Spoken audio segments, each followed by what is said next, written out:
To get more such videos, subscribe our YouTube channel KCC Tutorials and press the bell icon for further notification and updates. Hello everyone, कैसे हैं आप सब लोग।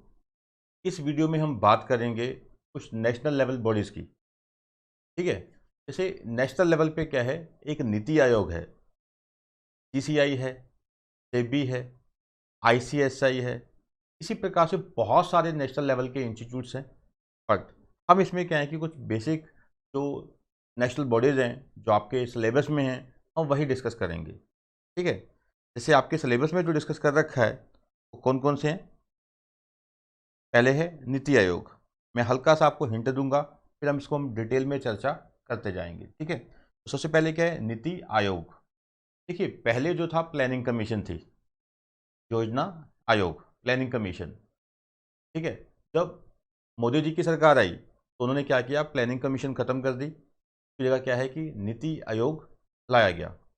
15 अगस्त 2014 को क्या है, जो मोदी जी ने एक जो लाल किले से, रेड फोर्ट से घोषणा की, क्या है कि जो प्लानिंग कमीशन है उसको ख़त्म किया जाएगा और नीति आयोग लाया जाएगा।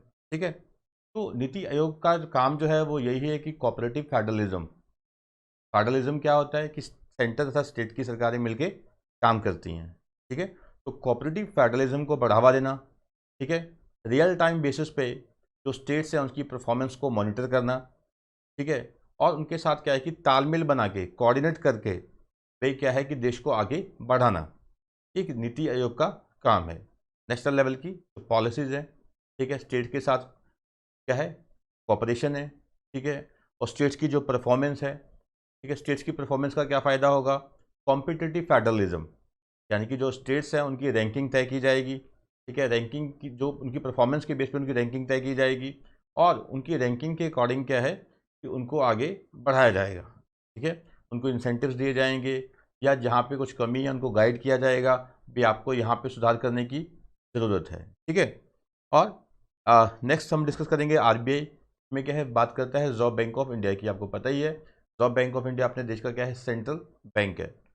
तो देश की जो पॉलिसीज़ हैं, जो क्या है, मॉनेटरी पॉलिसीज़ है, जो मौद्रिक नीति है, वो कौन बनाता है, reserve bank of India. Repo rate तय करना, ठीक है, सीआरआर तय करना, रिवर्स रेपो रेट तय करना, कितना मार्केट में लिक्विडिटी होना चाहिए, ये तय करना किसका काम है, रिजर्व बैंक ऑफ इंडिया का। ठीक है, और सेबी का आपको जैसे पता ही होगा, सेबी क्या है, securities and exchange board of India. तो शेयर मार्केट है, शेयर मार्केट है, जो क्या है, स्टॉक मार्केट है। ठीक है, प्राइमरी है या सेकेंडरी मार्केट है। प्राइमरी मार्केट क्या है, जो कंपनी सिक्योरिटीज इशू करती है, that is called primary market. ठीक है, तो जो प्राइमरी मार्केट है as well as secondary market है, ठीक है, उसको कौन मैनेज करता है, कंट्रोल करता है, रेगुलेट करता है, सेबी। ठीक है, तो शेयर मार्केट को कौन रेगुलेट करता है, SEBI. Competition commission of India, इसका काम क्या है, देश में कंपटीशन को बढ़ावा देना। फिर कंपटीशन को किल नहीं करना, कंपटीशन को बढ़ावा देना है सीसीआई ने। ठीक है, कंपटीशन कमीशन ऑफ इंडिया का काम क्या है, तो देश में कुछ मर्जर एंड अमेलगामेशंस होती हैं, कंपनी आपस में मर्ज होती हैं।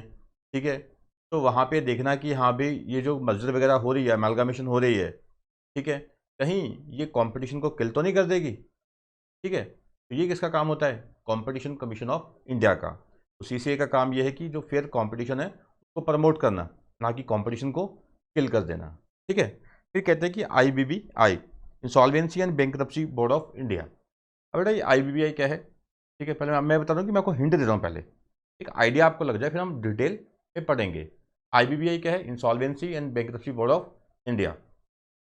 अब आईबीबीआई के अंडर जो आता है, ठीक है, वो आईपीज आते हैं, इंसॉल्वेंसी प्रोफेशनल्स आते हैं, आईपी आता है, इंसॉल्वेंसी प्रोफेशनल एजेंसीज वगैरह आती हैं। ठीक है, क्योंकि इनका जो काम होता है, ठीक है, आईबीबीआई का जो काम है वो क्या है, जो इंसॉल्वेंसी को, जो इंसॉल्वेंसी की जो प्रोसेस है, इंसॉल्वेंसी की जो प्रोसेस है वो जिन लोगों ने इम्प्लीमेंट करना है उनको रेगुलेट करना, उनको रेगुलेट करना। ठीक है, फिर है कि आईसीएसआई, ये तो आपको पता ही होगा, आपका जो इंस्टीट्यूट है। ठीक है, अगर आप रजिस्ट्रेशन ले चुके हैं आईसीएसआई के पास तो ऑब्वियसली आईसीएसआई के बारे में तो आपको पता होगा ही। ठीक है, आईसीएसआई का काम क्या है, जो कंपनी सेक्रेटरीज हैं, ठीक है, कंपनी सेक्रेटरीज हैं उनको रेगुलेट करना। ठीक है, और जो उनके मेंबर्स हैं सीएस, ठीक है, उनको रेगुलेट करना, बेशक वो जॉब में है या प्रैक्टिस में है। ठीक है, सीएस का जो करिकुलम है वो तैयार करना। कि इसके जो एग्ज़ाम्स है वो कंडक्ट करना, उसके अलावा बहुत सारे फंक्शंस हैं जो ICSI परफॉर्म करता है टाइम टू टाइम। ठीक है, तो चलिए सबसे पहले हम डिटेल में बात करेंगे नीति आयोग की। ठीक है, नीति आयोग की। तो बेटा जैसे मैंने पहले बताया, ठीक है, जैसे मैंने पहले बताया कि नीति आयोग का सबसे मेन काम क्या है कि कोऑपरेटिव फेडरलिज्म को बढ़ावा देना। कोऑपरेटिव फेडरलिज्म को बढ़ावा देना। कोऑपरेटिव फेडरलिज्म क्या है कि जहाँ पे सेंटर तथा स्टेट्स की सरकारें मिलके काम करें। सेंटर में तो एक ही गवर्नमेंट है, मोदी सरकार जिसको बोलते हैं हम, बीजेपी की यानी कि NDA गवर्नमेंट, ठीक है, नेशनल डेमोक्रेटिक अलायंस। ठीक है, तो सेंटर की तथा स्टेट्स की गवर्नमेंट जो मिलके काम करती हैं, ठीक है, this is called cooperative federalism.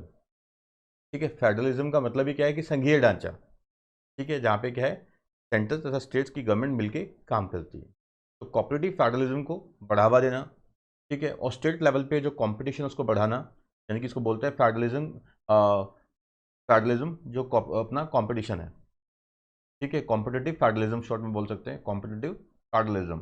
ठीक है, कॉम्पिटिटिव फेडरलिज्म में क्या होता है कि स्टेट्स की जो परफॉर्मेंस है के आधार पे स्टेट्स की रैंकिंग की जाती है, स्टेट्स की रैंकिंग की जाती है। उनकी रैंकिंग के आधार पे उनको क्या है कि बेनिफिट्स दिए जाते हैं, और जहाँ पे उनकी गाइडेंस की ज़रूरत होती है उनको गाइड भी किया जाता है। ठीक है, चलिए तो स्टार्ट करते हैं, नीति आयोग को डिटेल में पढ़ते हैं। कहता है नीति आयोग जो है, नीति आयोग प्रीकर्सर द प्लानिंग कमीशन। मैंने बताया कि पहले क्या था, योजना आयोग था, प्लानिंग कमीशन थी। प्लानिंग कमीशन खत्म होगी, प्लानिंग कमीशन की जगह क्या आ गया, नीति आयोग। ठीक है, was establish in March 1950 by government of India, resolution with the prime minister as chairperson. जो प्रधानमंत्री जी हैं नरेंद्र मोदी जी, वो क्या हैं कि नीति आयोग के क्या हैं, चेयरपर्सन। ठीक है, the initial mandate was to establish heavy industry.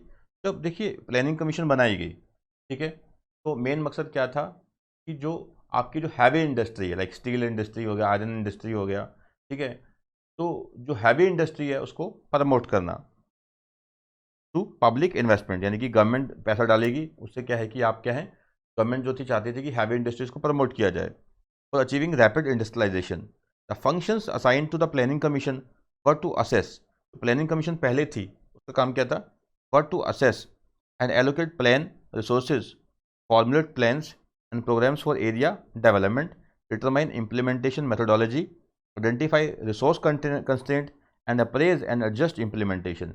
यानी कि जो प्लानिंग कमीशन का मेन काम था वो यही था कि पहले तो प्लानिंग करनी, किस एरियाज़ में क्या है कि डेवलपमेंट की जा सकती है, किस एरियाज़ में क्या है कि डेवलपमेंट की भी कमी है, वहाँ डेवलपमेंट होनी चाहिए। ठीक है, उसके बारे में प्लानिंग करना, रिसोर्सेज देखने, रिसोर्सेज आएंगे कहाँ से, ठीक है, रिसोर्सेज जुटाने, ठीक है, रेस करने, यानी कि रिसोर्सेज रेस करने, और रिसोर्सेज को क्या है कि इम्प्लीमेंट भी करना है, ठीक है, उसमें डिप्लॉय भी करना है, लगाना भी है। ठीक है, फिर देखना कि क्या बोटल नेक्स है, क्या कमियाँ हैं जो हम प्लानिंग कर रहे हैं, ठीक है, इंडस्ट्रियलाइजेशन के लिए जो हम प्लानिंग कर रहे हैं तो कल को इम्प्लीमेंट भी करना है। ठीक है, रिसोर्सेज भी रेज करने हैं, रिसोर्सेज कैसे रेज होंगे, इसको इम्प्लीमेंट कैसे किया जाएगा, ये सारा काम किसका था, प्लानिंग कमीशन का। ठीक है, तो कहते हैं कि प्लानिंग कमीशन फ्रॉम 1950 टू 2014, 1950 से लेकर 2014 तक प्लानिंग कमीशन चला। ठीक है, देखिए पहले, अब इसको कहते हैं ना, प्रोस एंड कॉन्स भी होते हैं। अगर नीति आयोग की आप अगर खामी देखो तो ये है कि इसका कोई प्लान नहीं है प्रॉपर। पहले था 5 ईयर्स प्लान से, पंचवर्षीय योजनाएं होती थी, तो देखते थे कि गवर्नमेंट की परफॉर्मेंस क्या रही 5 साल में, तो उन्होंने प्लान बनाया, इसको इम्प्लीमेंट भी किया कि नहीं किया, बट अब कुछ पता ही नहीं है, हवा में ही है सारा कुछ। ठीक है, कि पता ही नहीं है कि प्लान क्या था 5 साल पहले। अगर आप पूछो किसी से कि हाँ भी 5 साल पहले क्या प्लान बनाया था, इम्प्लीमेंटेशन हुई कि नहीं हुई, ठीक है, अब खाली ये कह देना कि $5 ट्रिलियन इकॉनमी कर देंगे, तो वो कैसे होगी, उसका प्लान क्या है। ठीक है, 5 ईयर्स जो प्लान थे वो सब खत्म हो गए नीति आयोग के आने से। बट एक जो बड़ा बेनिफिट है वो ये था, 5 ईयर्स प्लान में क्या होता था कि 5 साल के लिए प्लान बना, ठीक है, वो 5 साल के बाद उसको रिव्यू किया जाता था कि हाँ भाई ये इंप्लीमेंट हुआ कि नहीं हुआ। बट नीति आयोग की सबसे अच्छी बात क्या है कि जो इम्प्लीमेंटेशन है, उसकी जो परफॉर्मेंस है, वो रियल टाइम बेसिस पे क्या है कि नीति आयोग मॉनिटर करता है कि उसको जो हमने जो प्लान तैयार किया, ठीक है, जो स्टेट्स को जो हमने काम दिए, जो स्टेट्स काम कर रही है, जो रेलिवेंट डिपार्टमेंट जो इम्प्लीमेंट कर रहे हैं प्लान्स को, क्या वो सही ढंग से इम्प्लीमेंट भी हो रहे हैं कि नहीं हो रहे। तो रियल टाइम बेसिस पे क्या होती है, इसकी इम्प्लीमेंटेशन होती है। ये बढ़िया है, ठीक है। रियल टाइम बेसिस पे क्या इसकी इम्प्लीमेंटेशन होती है, ठीक है। द प्लानिंग कमीशन जो था उसने बताया कि 1950 टू 2014 फॉर्मुलेटेड 12 5 ईयर्स प्लान, ठीक है। तो 12 बार पंचवर्षीय योजना बनी, यानी कि 60 साल तक कह सकते हैं ये चला, ठीक है। The prime minister announce the closure of planning commission from the ramparts of Red Fort on August 15 2014। तो 15 अगस्त 2014 को, यानी आज़ादी दिवस वाले दिन, ठीक है, प्रधानमंत्री जी ने क्या है कि लाल किले से ये घोषणा की कि हाँ भी इसको ख़त्म किया जाएगा, ठीक है। तो थोड़ा सा आइडिया लग गया आपको। जो चेयरपर्सन है नीति आयोग के वो कौन है, प्राइम मिनिस्टर नरेंद्र मोदी, ठीक है। The government of India in keeping with its reform agenda constituted the NITI Aayog, ठीक है। अब उसकी जगह प्लानिंग कमीशन की जगह क्या आ गया, NITI Aayog, to replace the planning commission. This was done in order to better serve the needs and aspirations of the people of India. लोगों की जो इच्छाएं हैं, एस्पिरेशंस हैं, पीपल वांट टू प्रॉस्पर, लोग आगे बढ़ना चाहते हैं, ठीक है। तो आगे बढ़ने के लिए क्या है कि आपकी प्रॉपर प्लानिंग होनी चाहिए, ठीक है। और प्लानिंग से भी इंपॉर्टेंट चीज़ है साथ में उसकी इम्प्लीमेंटेशन, ठीक है। आप प्लानिंग करेंगे इम्प्लीमेंटेशन नहीं करेंगे, या प्लानिंग करके इम्प्लीमेंटेशन करेंगे उसको रिव्यू नहीं करेंगे, कुछ नहीं बनने वाला, ठीक है। तो प्लानिंग भी होनी चाहिए, उसकी इम्प्लीमेंटेशन होनी चाहिए, उसका प्रॉपर रिव्यू होना चाहिए। और सबसे बेटर चीज़ मैंने बताया कि इसकी खास बात क्या है नीति आयोग की, रियल टाइम बेसिस पे, यानी कि साथ के साथ मॉनिटरिंग करना, जो प्रोजेक्ट्स इंप्लीमेंट हो रहे हैं उसकी मॉनिटरिंग करना, ठीक है। तो better serve the needs and aspirations of the people of India, an important evolutionary change from the past. Niti Aayog acts as the quintessential platform of the government of India to bring states to act together in national interest and thereby foster cooperative federalism. जो मैं आपको समझा रहा था कि देखिए इसका सबसे बड़ा जो इम्पोर्टेंट टास्क है वो है कोऑपरेटिव फेडरलिज्म को बढ़ावा देना, यानी कि सेंटर तथा स्टेट्स मिलकर काम करें, मिलकर टारगेट तय करें, उसको अचीव कैसे करना है, क्या बोटलनेक्स हैं, क्या समस्याएं हैं, प्रॉब्लम्स क्या हैं, उसको रिजॉल्व करना, ठीक है। ठीक, इसमें आ जाता है कोऑपरेटिव फेडरलिज्म। तो मैंने आपको एक और वर्ड यूज़ किया था, competitive federalism.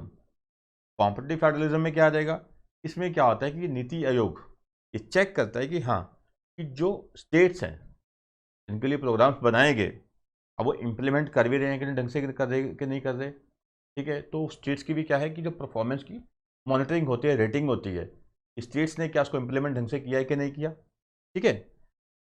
NITI Aayog established in 2015 is one of the Indian democracy youngest institution, क्योंकि 2015 में ही हुआ है। अब प्लानिंग कमीशन है, ठीक है, सीबीआई है, ठीक है, सेबी है, पुराने हो चुके हैं। अगर यंगेस्ट की बात करें कि सबसे अगर है ना यंगेस्ट जो है, जैसे लेटेस्ट जो नेशनल लेवल का इंस्टीट्यूट है वो क्या है, नीति आयोग।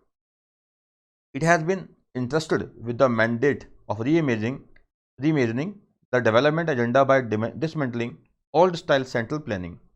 The Niti Aayog was mandated to foster cooperative federalism, evolve a national consensus on development goals, redefine the reforms agenda, act as a platform for resolution of cross-sectoral issues between center and state governments, capacity building, and to act as a knowledge and innovation hub. देखिए काफ़ी सारे काम दे दिए इसको। क्या बोलते हैं, पहले तो कहते हैं कि देखिए पुराना वाला जो था उसका अपना स्टाइल था, जो प्लानिंग कमीशन का उसका तो ओल्ड स्टाइल था। वो क्या था, सेंट्रल प्लानिंग, मतलब नेशनल लेवल पे क्या था, सेंट्रल गवर्नमेंट ने प्लानिंग कर दी, कुछ स्टेट इंप्लीमेंट कर रही हैं। अब स्टेट्स के साथ कोई खास उनका आपस में क्या बोलते हैं उसको कोऑर्डिनेशन प्रॉपर होता नहीं था, ठीक है। तो और दिक्कत क्या आती थी कि जो प्लानिंग कमीशन ने वहाँ बैठे हैं, ठीक है, उन्होंने जो बना दिया, अब स्टेट्स को उसको सॉल्व करने में दिक्कतें आ रही हैं। अब स्टेट्स को टाइम चाहिए प्लानिंग कमीशन का, तो उनको क्या है कि ढंग से टाइम मिल नहीं पाता था, तो ये ऐसी दिक्कतें आती थी। बट नीति आयोग का मैंने बताया कि इसका तो क्या है कि कोऑपरेटिव फेडरलिज्म बेसिस है। बट देखिए कोई भी जो बाकी बात ये होती है, जब कोई संस्था बनती है उसके नतीजे ऐसा नहीं होता है कि साल 2 साल में आ जाते हैं, ठीक है। ये तो पता लगता है 10 साल बाद, 20 साल बाद कि हाँ भी उस समय संस्था बनाई गई थी, कि उसका क्या नतीजा निकला। अगर प्लानिंग कमीशन अच्छी थी तो इतने साल चली, 60 साल चली, ठीक है ना। अगर नीति आयोग भी बहुत अच्छा होगा, उससे बढ़िया होगा तो वो 100 साल चलेगा, ठीक है ना। तो ये होता है। तो कहते हैं old style central planning, the NITI Aayog was mandated to foster cooperative federalism, मैंने बताया कि सेंटर प्लस स्टेट मिलकर काम करेंगी। वॉल्व ए नेशनल कंसेंसस, यानी कि राष्ट्रीय स्तर पे आपस में क्या है कंसेंसस बनेगा, ठीक है, एक विचार बनेगा ऑन डेवलपमेंट गोल्स, यानी कि सेंटर तथा स्टेट। देखिए अब सेंटर को स्टेट से अलग थोड़ी ना है। सेंटर क्या है कि सभी स्टेट्स को आप ऊपरले लेवल पे देखना है, ठीक है, वो क्या है सेंटर है, ठीक है ना। अब सेंटर को अपने काम दिए गए हैं, करेंसी को देखना, फॉरेन एक्सचेंज को देखना, टेलीकॉम सेक्टर को देखना, ठीक है, जो एक्सटर्नल जो अफेयर्स पॉलिसी उसको देखना, ठीक है। तो ये सारे काम किसके पास है, ये सेंटर के पास है, ठीक है। अब काफ़ी सारे काम क्या है स्टेट्स, अगर स्टेट गवर्नमेंट ढंग से काम नहीं करेगी तो सेंटर कुछ नहीं कर सकती। मान लीजिए सेंटर ने तो क्या है कि एक योजना ला दी, इम्प्लीमेंट तो स्टेट को ही करना है। स्मार्ट सिटी का एक प्रोजेक्ट था, तो स्मार्ट सिटी का प्रोजेक्ट किसने बनाया, सेंट्रल गवर्नमेंट ने, बट इम्प्लीमेंट तो स्टेट ने ही करना है। अगर स्टेट गवर्नमेंट ही कुछ नहीं करेगी तो सेंटर क्या कर लेगी, है कि नहीं। तो चलिए, तो ये बात है कि इसको बोलते हैं कोऑपरेटिव फेडरलिज्म। तो अकेली सेंटर कुछ नहीं कर सकती, स्टेट को मिलकर काम करना होता है। रीडिफाइन द रिफॉर्म एजेंडा, ठीक है, अब जो एजेंडा रिफॉर्म का चल रहा था वो भी अच्छा था, पर उसको रीडिफाइन करना भी नए सिरे से, जो कमियां उसको इंप्रूव करना, ठीक है। Act as a platform for resolution of cross sectoral issues between centre and state government, यहाँ पे कुछ सेक्टोरल इश्यूज आते हैं सेंट्रल प्लस स्टेट गवर्नमेंट के। अब मान लीजिए सेंट्रल गवर्नमेंट क्या है कि एक बहुत लंबा एक क्या है कि नेशनल हाईवे बनाना चाहती है। अब दिक्कत क्या आ रही है वहाँ पे ज़मीन एक्वायर करने की, तो स्टेट गवर्नमेंट उसके खिलाफ चली जाती है। तो उसको क्या है इश्यूज़ को आपस में मिलकर रिजॉल्व करना, ठीक है। And to act as a knowledge and innovation hub, इसमें क्या है कि जो इसमें नीति आयोग के जो मेंबर्स हैं वो क्या है कि काफ़ी जैसे हर एक सेक्टर से क्या है बिलोंग करते हैं, अलग अलग सेक्टर से बिलोंग करते हैं, तो अपना क्या है कि वो अपना इनपुट डालते हैं नीति आयोग में, नीति आयोग को अपनी राय देते हैं, अपना इनपुट डालते हैं। इससे क्या है कि नीति आयोग एक डायनामिक इंस्टीट्यूशन बन के क्या है कि एक पॉलिसी बनाता है, उसको इम्प्लीमेंट करता है। It represented a huge mandate for nascent organisation, ठीक है, it represented a huge mandate for a nascent, क्या होता है बिल्कुल नया, एक नई संस्था बनी है नीति आयोग, इसके पीछे क्या है गवर्नमेंट की भी फुल सपोर्ट है, ठीक है। NITI Aayog is the premier policy think tank of the government of India, सबसे जो मेन, ठीक है, जो थिंक टैंक है, ठीक है, जो है ना विचारक, जो विचार करता है देश के बारे में, ठीक है, वो क्या थिंक टैंक सबसे बड़ा कौन है, क्या है नीति आयोग। तो पहले देखिए पुराने जो से पहले क्या था 2014 से पहले, जब ये नीति आयोग नहीं था, ठीक है, उससे पहले क्या था प्लानिंग कमीशन। पहले प्लानिंग कमीशन के लेवल पे क्या था पॉलिसीज बनती थी, अब नीति आयोग में बनती है, और क्या है, ठीक है। Providing both directional and policy inputs, देखो अब पॉलिसी इनपुट्स क्या है कि पॉलिसी बनाता है, ठीक है। डायरेक्शनल क्या है कि स्टेट जब उसको इम्प्लीमेंट नहीं कर पा रही तो गाइड करना, समझाना, ठीक है, तो हम क्या बोलते हैं cooperative federalism. While designing strategic and long term policies and programmes for the government of India, NITI Aayog also provide relevant technical advice to centre and states. मैंने बताया वो क्या है कि जो नीति आयोग है ये आगे एडवाइस भी देता है सेंटर को तथा स्टेट गवर्नमेंट दोनों को, कहाँ दिक्कतें आ रही हैं, किस प्रकार से प्रोजेक्ट को इम्प्लीमेंट करना है, कहाँ दिक्कतें आ रही हैं, कैसे रिजॉल्व करना है, ये सारा गाइड करता है और नीति आयोग। तो थोड़ा सा आइडिया लग गया होगा आपको कि नीति आयोग जो है वो क्या है कि प्रधानमंत्री नरेंद्र मोदी 15 अगस्त 2014 को, ठीक है, रेड फोर्ट से ये घोषणा करते हैं कि हाँ कि अब क्या है कि प्लानिंग कमीशन खत्म हो जाएगा आगे से, ठीक है, और क्या है कि नीति आयोग आएगा, और नीति आयोग लाया गया, ठीक है। तो प्लानिंग कमीशन था वो बनाता था 5 ईयर्स प्लान्स, ठीक है, तो 12 बार उन्होंने 5 ईयर्स प्लान्स बनाए, ठीक है। तो 1950 से लेकर 2014 तक वो चला। उसके बाद क्या है, क्या आ गया आपका नीति आयोग की हमने बात की कि चेयरपर्सन जो है वो कौन है इस समय, प्राइम मिनिस्टर नरेंद्र मोदी, ठीक है। चलिए, और उसका मेन मकसद क्या है, कोऑपरेटिव फेडरलिज्म को बढ़ावा देना। अब देखिए, अब इसमें बताया कि कॉन्स्टिट्यूशन क्या है। ये कॉन्स्टिट्यूशन पढ़ने से पहले कॉन्स्टिट्यूशन में क्या आता है कि कौन कौन लोग हैं इसमें, तो पहले हम पढ़ेंगे इसका जो मेन ऑब्जेक्टिव्स हैं, ठीक है, कि रेलेवेंस क्या है नीति आयोग की।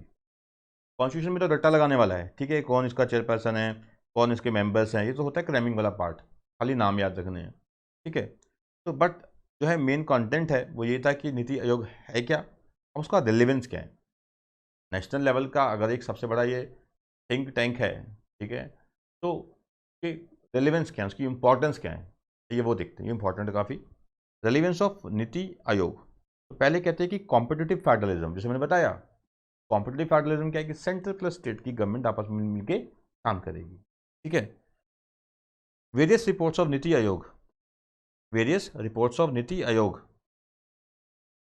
Like healthy states progressive India, healthy states, progressive India, etc., which give performance-based rankings of states across various verticals to foster the spirit of competitive federalism.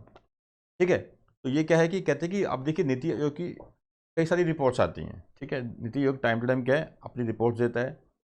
उसमें क्या है कि एक रिपोर्ट थी हेल्दी स्टेट्स प्रोग्रेसिव इंडिया, अगर states healthy हैं तो India progress करेगा ही करेगा, ठीक है। तो कहते हैं कि जिसमें क्या है कि स्टेट्स को परफॉर्मेंस बेस्ड रैंकिंग दी जाती है, जो स्टेट अच्छा कर रही है तो उसको गवर्नमेंट से क्या है अलग से इंसेंटिव मिलेंगे, ठीक है, और जो बुरा कर रही है कम हल्का कर रही है तो गवर्नमेंट गाइड करती है, ठीक है ना।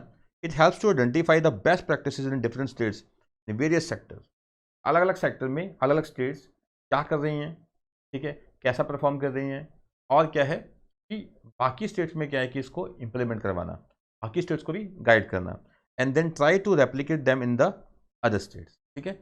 इसमें क्या है कॉम्पिटिटिव फेडरलिज्म में क्या है,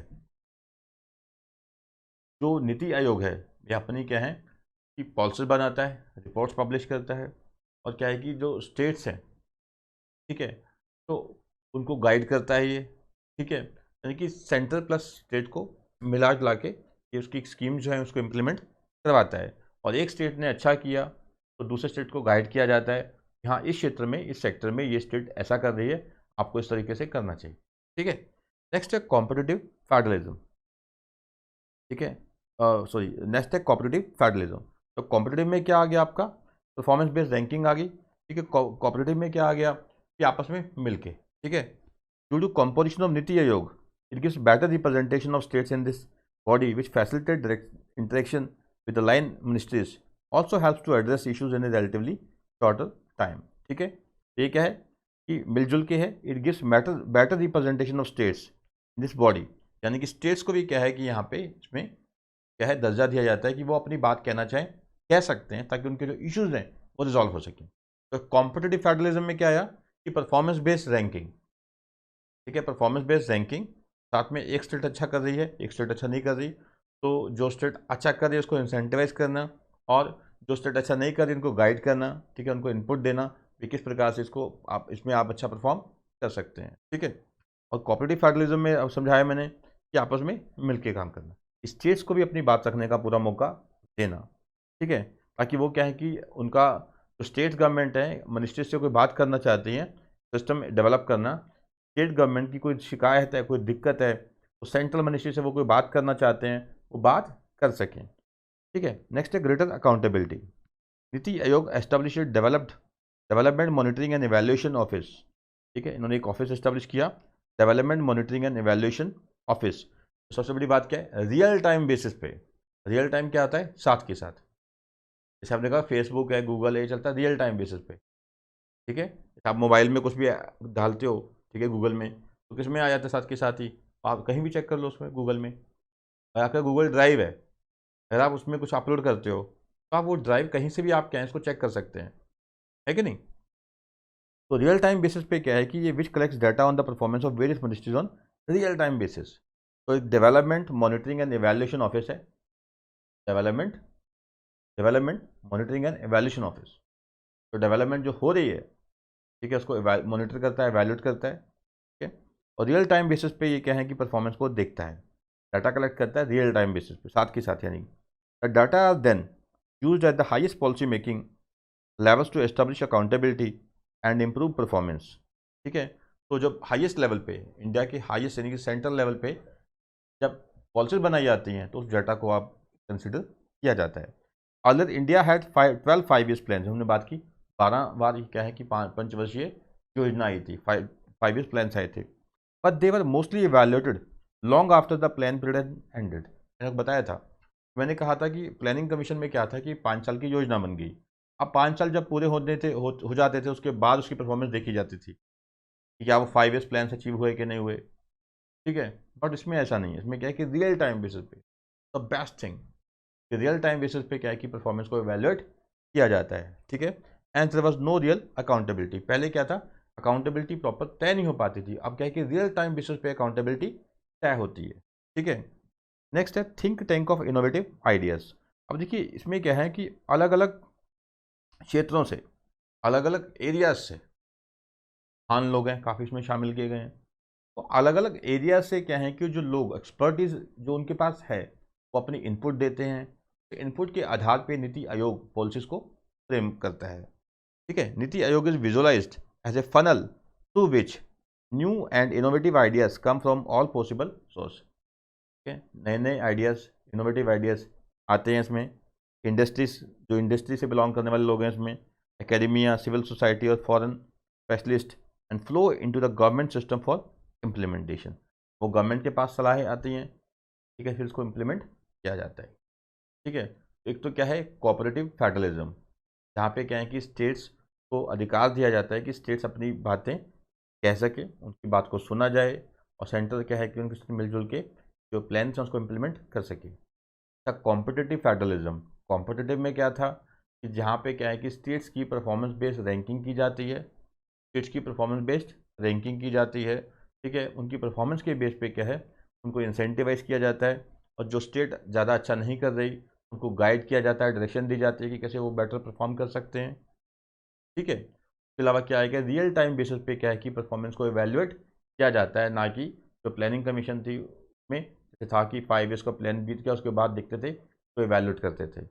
और सबसे बड़ी बात क्या है, ये थिंक टैंक है एक प्रकार का ऑफ इनोवेटिव आइडियाज़, क्योंकि इसमें क्या है कि अलग अलग क्षेत्रों के जो एक्सपर्ट्स हैं वो अपनी इनपुट डालते हैं। इनपुट के आधार पे, इनपुट के आधार पे क्या है इसको क्या है कि जो पॉलिसीज उसको फ्रेम किया जाता है। तो कहते हैं कन्वर्जेंस फॉर रेजोल्यूशन। ठीक है, क्या कहते हैं being a common point for similar issues faced by different sectors, states etcetera, it acts as a conversion point and platform to discuss this issues. आप कहते हैं कि देखिए जो इतनी सारी स्टेट्स हैं, ठीक है, तो जो स्टेट्स लेवल पे एक इंडस्ट्री में सिमिलर इश्यूज आ रहे हैं, मतलब फार्मा इंडस्ट्री है, फार्मास्यूटिकल इंडस्ट्री है, तो उसके अलग अलग स्टेट्स में क्या है कि उनके जैसे ये जो प्लांट्स हैं, ठीक है, अब जो फार्मा इंडस्ट्री को अलग अलग स्टेट्स में जो प्रॉब्लम्स आ रही हैं, देखिए इंडस्ट्री प्लस स्टेट्स को जो प्रॉब्लम्स आ रही हैं तो क्या है कि यहाँ पे एक जगह लाया जाता है, ठीक है, नेशनल लेवल पे नीति आयोग में उसको रिजॉल्व किया जाता है। ठीक है, तो कुल मिला के आपको समझ आ ही गया होगा। तो क्या है कि कोऑपरेटिव फेडरलिज्म है, ठीक है, कॉम्पिटिटिव फेडरलिज्म है, अकाउंटेबिलिटी ग्रेटर है, इसमें जिम्मेवारी तय है। ठीक है, बिल्कुल, और एक थिंक टैंक है कि इनोवेटिव आइडियाज़ के लिए। ठीक है, और जो स्टेट्स हैं और प्लस इंडस्ट्रीज़ हैं उनकी जो समस्याएं हैं तो यहाँ पे रखी जाती है ताकि इसको रिजॉल्व किया जा सके। I think the concept of NITI Aayog is clear. ठीक है, अब उसके बाद है कि नीति आयोग इन न्यूज़। अब कहते हैं कि देखिए एक टाइम ऑफ इंडिया में आया 3 फरवरी 2020 को, क्या कहते हैं उन्होंने लिखा कि नीति आयोग इन न्यूज़, उन्होंने कहा कि state need to boost ease of doing business. तो नीति आयोग ने कहा कि हाँ कि स्टेट्स को क्या है कि जो ईज ऑफ डूइंग बिजनेस उसको बढ़ावा देना पड़ेगा। ईज ऑफ डूइंग बिजनेस क्या होता है कि जैसे बिजनेस को आसानी से किया जा सके। जैसे देखिए अब जीएसटी आया तो कहा गया कि जीएसटी आने से क्या है दिक्कतें आ गई, ये हो गया वो हो गया। ठीक है, देखो जीएसटी क्या है कि एक देखा जाए तो देश का बहुत बड़ा रिफॉर्म है in the indirect taxation, but हाँ तो जो इम्प्लीमेंट का तरीका था, इम्प्लीमेंटेशन का वे था, दैट मे बी बैड। ठीक है, that may be somewhat bad but the thing was very good. ठीक है, जीएसटी का जो idea it was a very great idea and it is a very great idea. ठीक है, तो बट इसकी इम्प्लीमेंटेशन देखो इतना बड़ा देश है, अब एक ही प्लेटफॉर्म पे लेके आना, GST.gov.in एक प्लेटफॉर्म है, ठीक है, एक वेबसाइट है, सारा डाटा उस पर लेके आना अंडर क्लाउड।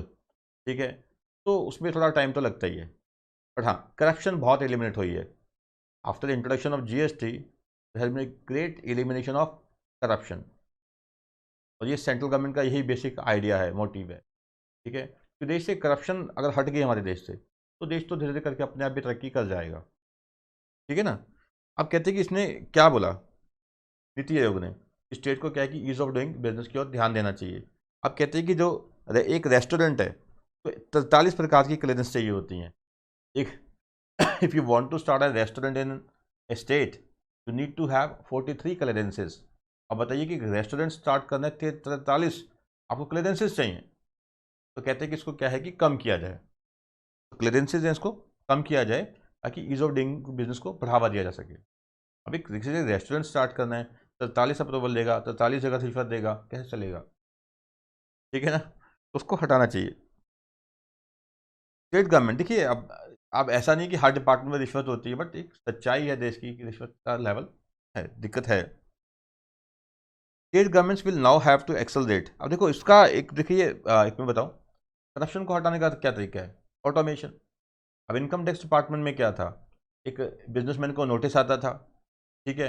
अब जो कंसल्टेंट है वो नोटिस के साथ क्या है कि डिपार्टमेंट में जाता था, कुछ सेटिंग्स होती थी, ठीक है। कुछ शेयर कंसल्टेंट के पास चला गया, ठीक है, कुछ क्या था जो डिपार्टमेंट का बंदा था उसके पास चला गया, वो काम खत्म हो गया। अब क्या है कि ऑटोमेशन में हो गया सिस्टम सारा, कि कोई किसी को जानता नहीं है, आपको नोटिस आएगा ऑनलाइन, ठीक है, आपने ऑनलाइन रिप्लाई करना है। पार्टी को सब पता है कि वहाँ पे कोई रिश्वत तो चल नहीं रही, या पता है कि रिश्वत का चांस ही नहीं है, ठीक है, तो वहाँ रिश्वत कहाँ से आ जाएगी, है कि नहीं। जिन केसेस में करप्शन का चांस ही नहीं है तो वहाँ पे करप्शन होगी नहीं, ठीक है। The state governments will now have to accelerate their move on ease of doing business to remove bottlenecks for investors, and the taxpayer charter will help instill confidence and harassment. जैसे state government को क्या है, ease of doing business की ओर बढ़ावा देना चाहिए, नीति आयोग ने कहा। इससे क्या जो निवेशक है, इन्वेस्टर्स है, पे क्या है कि विश्वास बढ़ेगा कि हाँ हम बिजनेस यहाँ करना चाहते हैं, हम क्या है कि बिना किसी करप्शन के, बिना किसी परेशानी के हम बिजनेस कर सकते हैं। कहते हैं कि most follow up now has to be done at the level of states. Economic survey gives the example of it. कहते इकोनॉमिक सर्वे जो होते हैं हर साल, एक एग्जाम्पल थी। कहते हैं if you want to run as restaurant you need 43 clearances. In those 43 clearances I doubt if, जिसने इकोनॉमिक सर्वे लिखे, ठीक है, if more than one or two would be at the central level, the rest would be municipal and state level. कहते कि 43 में से ज़्यादा क्या है, एक या दो ज़्यादा से ज़्यादा सेंट्रल लेवल पे अप्रूवल होंगी, और बाकी तो अप्रूवल किसने करनी है, स्टेट ने करनी है, म्यूनसिपल कॉर्पोरेशन ने करनी है। तो जिम्मा किसका है mainly ease of doing business में, स्टेट्स का, ठीक है। That where the rubber meets the road, जहाँ पे दिक्कतें आती हैं, म्यूनसिपल लेवल पे, स्टेट लेवल पे, ठीक है। Investment climate will be improved now by reforms of state governance and ease of doing business as per NITI आयोग। तो नीति आयोग का सीधा सीधा कहना है कि देखिए किसी बिजनेस को स्टार्ट करना है, मान लिया अप्रूवल सेंट्रल लेवल पे चाहिए, स्टेट लेवल पे चाहिए और म्यूनसिपल कॉर्पोरेशन लेवल पे भी चाहिए, बट मेजोरिटी ऑफ द जो अप्रूवल्स होती हैं वो कहाँ पे होती हैं, स्टेट लेवल पे होती हैं, और क्या होता है आपका जो लोकल म्यूनसिपल लेवल पे होता है। बट उस लेवल पे अगर क्या है कि अप्रूवल में दिक्कतें आएंगी, अप्रूवल्स लेने वाली संख्या जो है ज़्यादा होगी, ठीक है, तो ज़्यादा अप्रूवल्स लेनी पड़ेंगी, तो फिर तो क्या है कि आप क्या है कि इंडिया को आगे नहीं बढ़ा सकते। इन्वेस्टमेंट का क्लाइमेट तो आपको सुधारना ही पड़ेगा, ठीक है। तो कुछ आइडिया लगा होगा आपको नीति आयोग के बारे में। नीति आयोग क्या है, एक थिंक टैंक है सेंट्रल गवर्नमेंट का, जो पॉलिसीज बनाता है उसको इम्प्लीमेंट करवाता है, स्टेट्स के साथ कोऑर्डिनेट करता है, कोऑपरेटिव फेडरलिज्म को बढ़ावा देता है, कॉम्पिटिटिव फेडरलिज्म को बढ़ावा देता है, ग्रेटर अकाउंटेबिलिटी तय करता है, ठीक है। और क्या है कि नए नए इनोवेटिव आइडियाज़ हैं, ठीक है, उसको क्या है कि क्या है क्रिएट करता है और उसको इम्प्लीमेंट करवाता है, ठीक है। ये प्लानिंग कमीशन के ख़त्म होने पे नीति आयोग आया, ठीक है। इसके जो चेयरपर्सन है वो क्या है, प्राइम मिनिस्टर नरेंद्र मोदी है, ठीक है। आपको इसका थोड़ा आइडिया लग गया होगा कि नीति आयोग होता क्या है, ठीक है। तो उसके बाद है कि इसमें कौन कौन लोग हैं, ठीक है। इसका जो कॉन्स्टिट्यूशन है वो क्या है, रीड करते हैं, बिल्कुल सिंपल है। कहते हैं कि जो चेयरपर्सन हमने बात की, ये तो कौन है, हमारे जो प्राइम मिनिस्टर साहब हैं श्री नरेंद्र मोदी, और जो वाइस चेयरपर्सन है वो कौन है, डॉक्टर राजीव कुमार। ये आपको एक रीडिंग करनी है, ठीक है, अच्छे से, और थोड़ा सा यहाँ पे क्रैमिंग करनी पड़ती है, ठीक है। Vice chairman doctor Rajiv Kumar है, चेयरमैन कौन है आपके, चेयरपर्सन जो है इसकी क्या है, जो मोदी जी, ठीक है। मोदी जी तो सबको याद आ जाएंगे। Full time members Shri V K Saraswat, professor Ramesh Chand, doctor V K Paul. Ex officio members Shri Rajnath Singh, ठीक है। एक्स ऑफिशियो क्या होता है कि जो पहले किसी पोस्ट पे हैं, पोस्ट के कारण इनको यहाँ पे क्या है जगह मिली है। जैसे राजनाथ सिंह है, मिनिस्टर ऑफ डिफेंस है, और कल को हो सकता है कि minister of defence Rajnath Singh की जगह कोई और हो जाए, जो भी डिफेंस मिनिस्टर होगा उसको यहाँ पे जगह मिल जाएगी, ठीक है। क्या कहते हैं कि Rajnath Singh minister of defence, Shri Amit Shah जो होम अफेयर्स मिनिस्टर हैं, श्री निर्मला सीतारमन बताइए फाइनेंस मिनिस्टर हैं, and minister of corporate affair MCA Shri Narendra Singh Tomar, minister of agriculture and farmers welfare and minister of rural development, minister of Panchayati Raj, ठीक है। इनके पास इतने सारे मिनिस्ट्री हैं, श्री नरेंद्र सिंह तोमर, ठीक है। फिर स्पेशल इन्वाइटेज हैं कुछ, श्री नितिन जयराम गडकरी, आपको पता ही होगा, ठीक है। नितिन गडकरी को कौन नहीं जानता देश में, ठीक है, जो रोड मिनिस्टर हैं, रोड ट्रांसपोर्ट हाईवे मिनिस्टर हैं, और मिनिस्टर ऑफ MSME मिनिस्टर भी वही हैं। MSME जो है माइक्रो स्मॉल मीडियम इंटरप्राइज को कौन देखते हैं, नितिन गडकरी जी, ठीक है। श्री थावर चंद गहलोत, ये कौन है, minister of social justice and empowerment, Piyush Goyal आपको पता ही है रेलवे मिनिस्ट्री में है ये, ठीक है। Piyush Goyal minister of railways and minister of commerce and industry. फिर Shri Rao Inderjit Singh minister of state है, इंडिपेंडेंट चार्ज है इनके पास। Ministry of statistics and programmes implementation and minister of state independent of ministry of planning, ठीक है। और सीईओ कौन है? श्री अमिताभ कांत। तो मेन क्या है इसमें अगर देखा जाए तो चेयरपर्सन कौन हो गया? नरेंद्र मोदी जी हो गए। राजीव कुमार कौन हो गए? यहाँ के वाइस चेयरपर्सन हो गए। सीईओ याद रखना इंपॉर्टेंट है, चेयरपर्सन, वाइस चेयरपर्सन और सीईओ इंपॉर्टेंट है, श्री अमिताभ कांत, ठीक है। तो नीति आयोग का कॉन्सेप्ट आपको दिमाग में बैठ गया होगा मेरे ख्याल से, ठीक है बेटा।